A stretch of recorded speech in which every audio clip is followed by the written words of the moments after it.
কে কোন বিভাগ চাচ্ছে আমি জানি না, সবাইকে সবার বিভাগ দিয়ে দেওয়া হোক, সবাই সুখে থাকুক।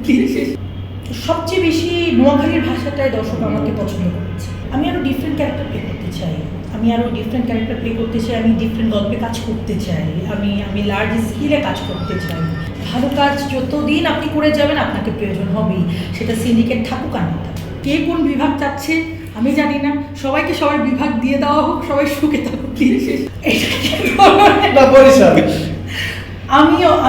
আমি চাই যে সব যে ক্যারেক্টারই আমাকে ডিরেক্টররা যে ক্যারেক্টারই দেখ, সেই ক্যারেক্টার যাতে আমি ওয়াও করতে পারি, এটা আমার চ্যালেঞ্জ। যদি বলে আপনাকে যে নোয়াখালীর ভাষায় চরিত্র অভিনয় করবে নাকি কুমিল্লার ভাষায় চরিত্র অভিনয় করবে, কোনটা দিবেন? ডলারের সাথে তো একটা নোয়াখালী ভাষাটা কাজ করছিলাম, আহারে সাবানা। তো আমার কাছে ওটা তেমন ইম্পর্টেন্ট না। আমার কথা হচ্ছে যদি আমার স্ক্রিপ্ট পছন্দ হয়, সেটা হচ্ছে নোয়াখালী হোক বরিশাল হোক, আমি করবো। বলো। সবচেয়ে বেশি নোয়াখালীর ভাষাটায় দর্শক আমাকে পছন্দ করেছে, তারপর বরিশাল, তারপর আদার্স। সিনেমা দিয়ে যখন আমার শুরু হয়েছে তখন আমার বয়স 13-14 ছিল।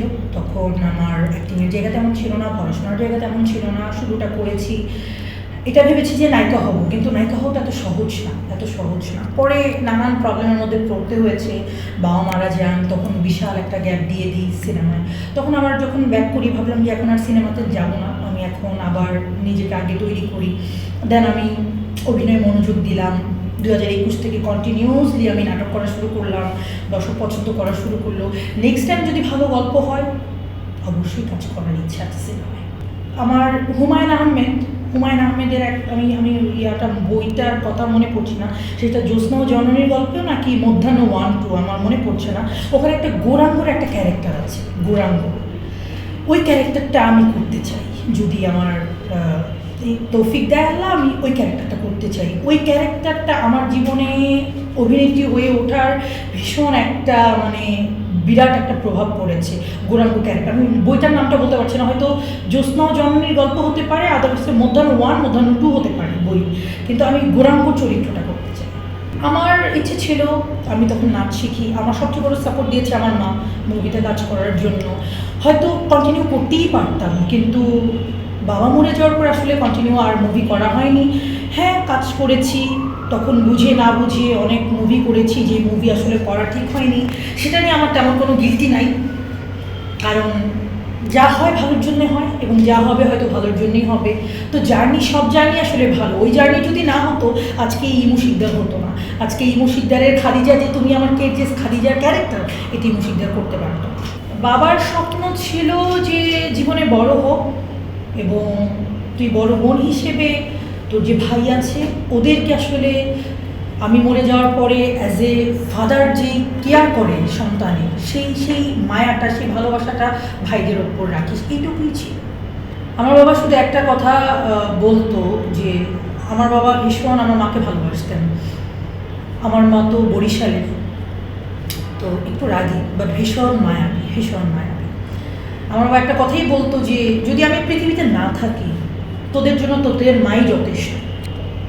তোদের ওপরে কেউ একটা ফুলের টোক্কা দিতে পারবে না যতদিন তোর মা বেঁচে আছে। এটা আমার বাবা সবসময় বলতো। কিছুটা, পুরোপুরি বলবো না। যেদিন আমি সন্তুষ্ট হয়ে যাব, সেদিন আসলে আমি আর ভালো কিছু দিতে পারবো। আমি আরও ডিফারেন্ট ক্যারেক্টার প্লে করতে চাই, আমি ডিফারেন্ট গল্পে কাজ করতে চাই, আমি লার্জ স্কেলে কাজ করতে চাই, যেটা ইনশাল্লাহ টুডে টুমোরো হবে, এটা আমার বিলিভ। সেটা ভাইয়া বলাটা খুব মুশকিল, কারণ আমি জুলুম কাজটা করেছি। জুলুম কাজটা করার সময় আমার কাছে মনে হয়েছে জুলুমের যে স্ক্রিপ্ট, যে ক্যারেক্টার মমতাজ, সেটা ওয়াও আমার কাছে মনে হয়েছে। যখন তুমি আমার কি করলাম, আমার কাছে মনে হয়েছে ওকে ফাইন, জুলুম তো করেছি, তুমি আমার কাছে ভীষণ ইম্পর্টেন্ট হয়ে গেল। সামনে আমার ভীষণ ভালো ভালো কাজ আসতেছে, এক বুক কথা আসতেছে, মানুষ আসছে, এবং আলো আসতেছে, লুকিয়ে বাঁচিয়ে আসতেছে। আপনি এই যে প্রশ্নটা আমাকে করেছেন, এই প্রশ্নটা 2021 আমাকে একজন করেছিল। আমি তখনও যে উত্তরটা দিয়েছি, এখনও সেই উত্তর দিব। ইন্ডাস্ট্রি ভালো খারাপ মিলেই হচ্ছে ইন্ডাস্ট্রি। ইন্ডাস্ট্রির মতো করে চলে। হয়তো কাল আমি আছি, হয়তো পরশুদিন আরেকজন আসবে, হয়তো আমি আজকে ঝরে পড়ে যাব, পরশুদিন আরেকজন এসে ঝরে পড়ে যাবে। ইন্ডাস্ট্রির গতির মতো চলবে। আজকে যারা ভালো কাজ করছে তারা হয়তো কালকে ভালো কাজ নাও করতে পারে, খারাপ কাজ করবে। আজকে যারা খারাপ কাজ করছে তারা হয়তো নিজেকে চেঞ্জ করে নিয়ে ভবিষ্যতে ভালো কাজ করবে। কি ধারাবাহিক নাটকে ওইটা তো আসলে মাঝে মাঝে চেঞ্জ হয়ে যায়।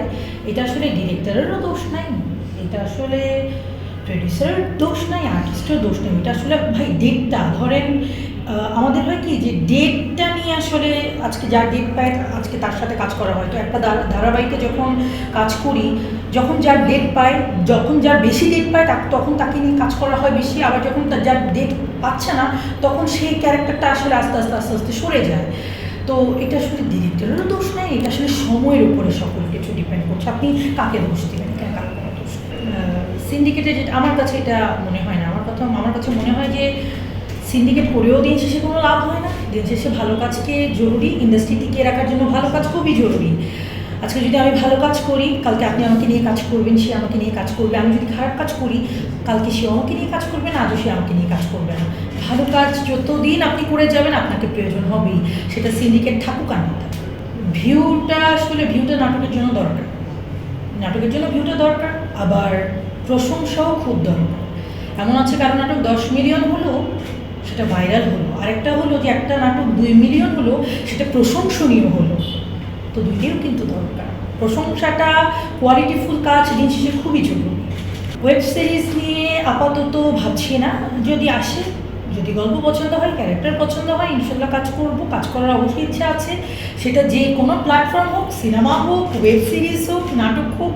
দিন শেষে আমার লক্ষ্য হচ্ছে অভিনয় করা, ভালো কাজ করা। সেটা আমি যেইখানেই সুযোগ পাবো আমি সেখানেই কাজ করব।